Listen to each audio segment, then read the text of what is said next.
The phone buzzed insistently in my pocket, jolting me out of my focus. I wiped the sweat off my brow and stepped outside the makeshift clinic, where the midday sun cast long shadows over the rural village. The name on the screen made my stomach sink. Richard. I almost didn't answer. After years of dealing with my stepfather's antics, I knew calls from him rarely brought good news, but curiosity, and maybe a faint hope, got the better of me. "Hello?" I said, keeping my voice neutral. "Catherine." His tone was cheerful, far too cheerful. "Just thought you'd want to know. I've sold the mountain cabin." I froze, gripping the phone tighter. "You did what?" "Sold it," he repeated, as though it were the most natural thing in the world. "Don't look so shocked. It's for the greater good. Mine, obviously." He let out a smug laugh that made my blood boil. "My name is Catherine, and for as long as I can remember, Richard has been the thorn in my side. My mom married him when I was 15, and he quickly wormed his way into the family with charm and good humor. But beneath that exterior was a man who never hesitated to put his needs first. The cabin wasn't just a vacation home, it was my sanctuary, a place I'd poured years of love and care into. Nestled in the mountains, it was where I went to recharge after grueling work trips, where I hosted friends for long weekends, and where I felt most at peace. Hearing Richard talk about it like it was a pawn in his endless schemes was infuriating. "You had no right," I said, my voice shaking. "That cabin wasn't yours to sell." "Relax," he drawled. "I've been managing things around here while you're off saving the world. And besides, what's the point of holding on to something you're never around to enjoy? It was an easy way to clear my debts. You'll thank me later." "I'll thank you when hell freezes over," I snapped, hanging up before he could say another word. I paced back and forth, trying to calm the storm of emotions swirling inside me. Richard's audacity knew no bounds, but this time he'd crossed a line. What he didn't know, and what I intended to keep to myself for now, was that the cabin wasn't entirely mine to sell. My best friend Laura was co-owner, and the legal agreement we'd set up years ago explicitly required both our signatures for any sale to go through. This wasn't over. I sat down on the edge of my cot, staring at the phone in my hand like it might burst into flames. My mind raced, replaying Richard's smug tone over and over. How could he think this was okay? Selling something so deeply personal to me, as if it were a trinket he could trade for his own benefit? The cabin wasn't just mine, it was a lifeline. It was where I spent summers as a kid, chasing fireflies and hiking with my mom before she remarried. After she passed, it became my anchor, the one thing that felt steady when everything else seemed to fall apart. Richard, of course, had no such attachment. To him, it was just another resource to exploit, like so many things he'd meddled with before. But this wasn't some small favor or inconvenience. This was my home. I tapped on Laura's name in my contacts and waited for her to pick up. "Hey, Kathy, what's up?" she said cheerfully when she answered. "Richard sold the cabin," I blurted out, unable to keep the anger from my voice. There was a long pause on her end. "He what?" "Apparently he needed the money to pay off some gambling debts," I said bitterly. "He thinks he can do whatever he wants, but I know our co-ownership agreement makes that impossible. He doesn't have the authority to sell it without your consent." Laura let out a low whistle. "He really thought he could get away with this. That man has no shame." "None," I agreed. "I'm going to need your help sorting this out. I'll finish my volunteer assignment and head back home as soon as I can. Can you pull up the legal documents in the meantime? I want to be ready to counter this when I get back." "You got it," Laura said, her voice firm. "We'll take care of this together." As I hung up, a strange sense of calm settled over me. Richard thought he'd outsmarted me, that I was too far away to do anything about his betrayal. But he didn't know who he was dealing with. I wasn't the scared teenager who used to let him steamroll me. I was an adult now, with resources, allies, and a firm grip on the law. If he thought this was over, he was about to get a rude awakening. The next few days passed in a blur as I finished up my volunteer assignment, trying to keep my emotions in check. But no matter how busy I kept myself, the thought of Richard's betrayal lingered like an unwelcome shadow. I couldn't shake the image of him gloating about settling his debts at my expense. Late one evening, I sat down with my journal, something I always brought with me on trips. Writing helped me sort through my feelings, and I needed clarity now more than ever. As I scribbled furiously, the memories started flooding back. The first time I visited the cabin with my mom, the hours I'd spent restoring it with Laura, the quiet nights by the fireplace when the world seemed to stand still. This wasn't just a building, it was a piece of me. And Richard thought he could just sell it off like a poker chip? No, not this time. Laura called again the next day, her tone brisk and businesslike. I went through the co-ownership agreement, she said. You were right. He didn't have the authority to sell without my consent. The sale is invalid. Relief coursed through me, but it was quickly replaced by anger. Do we know who he sold it to? Not yet, Laura replied. But I pulled the county records and there's no official transfer of ownership. It sounds like he might have tried to do this under the table. That sounded exactly like Richard. Always looking for shortcuts. Always trying to outsmart the system. What's our next step? I asked. Well, we can either confront him directly, Laura said, or we can let the legal process handle it. Either way, we're in the clear. He doesn't have a legal leg to stand on.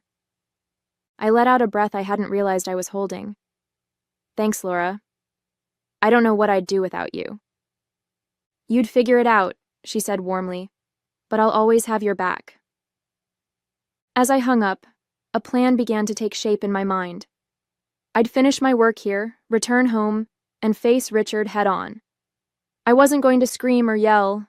That's what he expected. No, I'd take a different approach. I'd use the one thing Richard always underestimated, my ability to think ahead. He thought he'd won.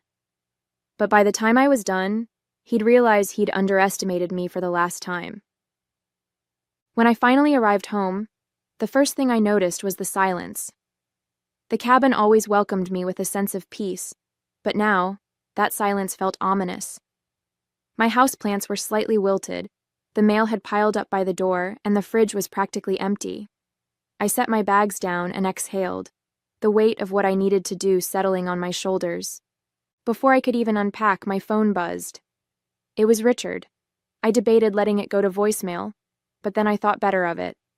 Time to face him.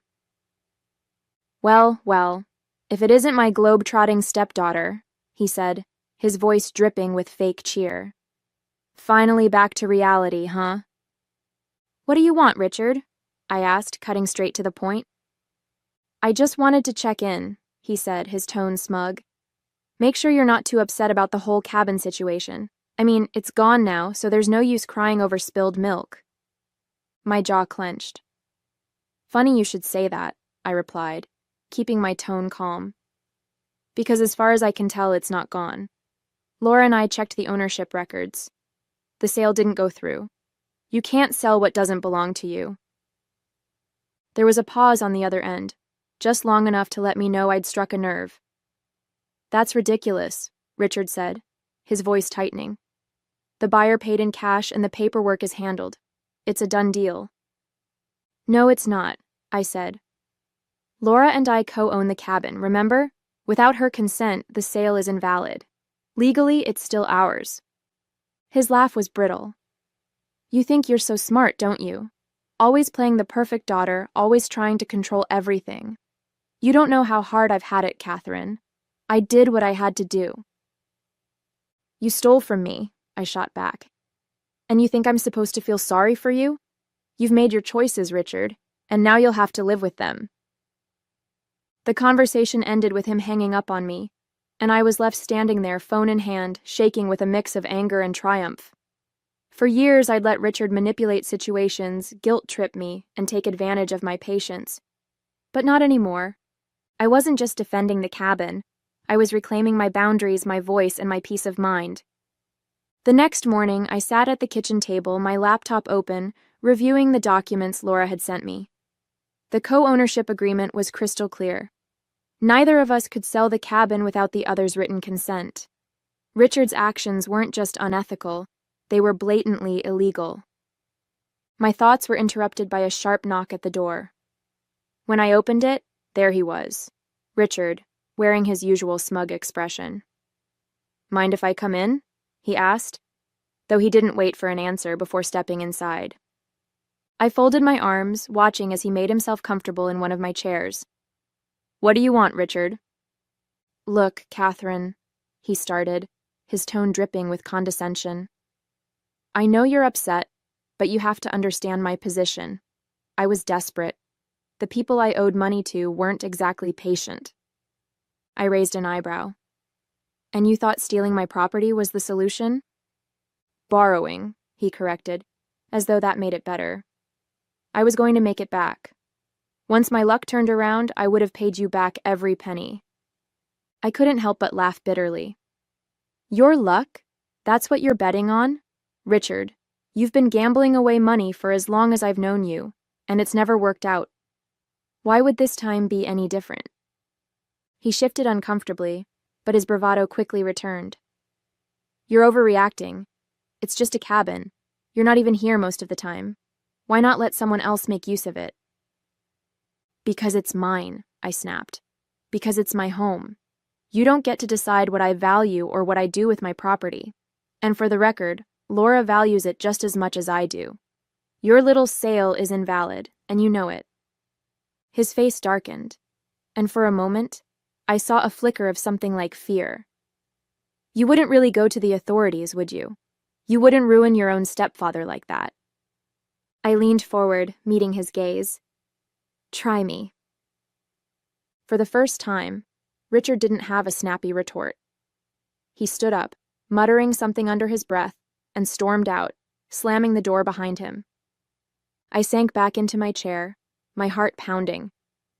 The confrontation had left me shaken, but I also felt a spark of satisfaction. Richard was starting to realize that his usual tactics wouldn't work on me anymore. This wasn't just about the cabin. It was about standing up to someone who had taken advantage of me for far too long. After Richard's dramatic exit, I called Laura to update her. "He showed up at my house," I said, pacing the living room. "Tried to spin some sob story about how he'd borrowed the cabin to settle his debts." Laura snorted on the other end of the line. "Borrowed? Does he even hear himself? What did you say?" "I told him the sale was invalid, and if he pushed me, I'd go to the authorities," I replied. That seemed to shake him a little, but knowing Richard, he's probably already scheming his next move. "Well, let him scheme," Laura said firmly. "We've got the law on our side. I've contacted a lawyer to help us draft a formal cease and desist letter. If he tries to involve the buyer again, we'll have a legal paper trail ready to shut it down." I nodded, her words grounding me. "Thanks, Laura. I don't know what I'd do without you." "You'd figure it out," she said. "But we're in this together." Over the next few days, I focused on gathering all the evidence I could. I documented the co-ownership agreement, collected screenshots of text messages Richard had sent about the sale, and even tracked down the real estate agent who had been involved. When I contacted the agent, her voice was tense. "Look, I didn't know the full situation," she said quickly. "Richard told me he had permission to sell. If I'd known the cabin had a co-owner, I never would have touched the deal." "Well, now you do," I said, keeping my tone even. "I'm not trying to drag you into this, but I need your cooperation. Can you confirm that Richard signed the paperwork alone?" "Yes," she admitted. "The buyer hasn't paid in full yet because I flagged the transaction as unusual. I can provide you with the documents if you need them."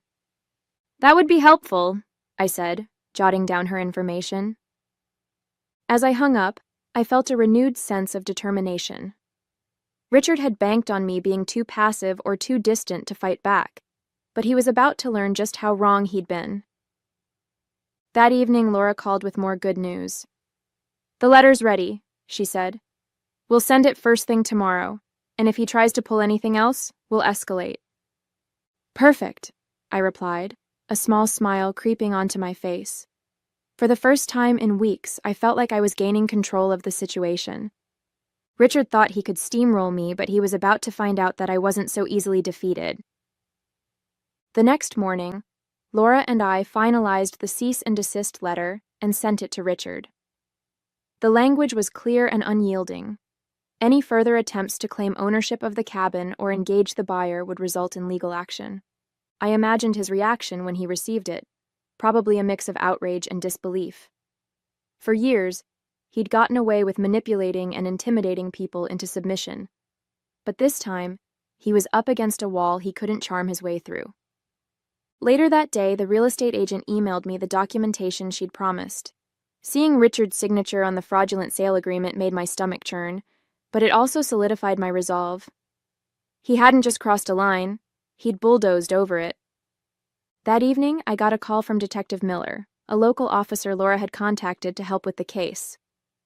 "Ms. Daniels," he began, his tone professional, "I've reviewed the documents you and Ms. Langley provided. It's clear that this sale was unauthorized.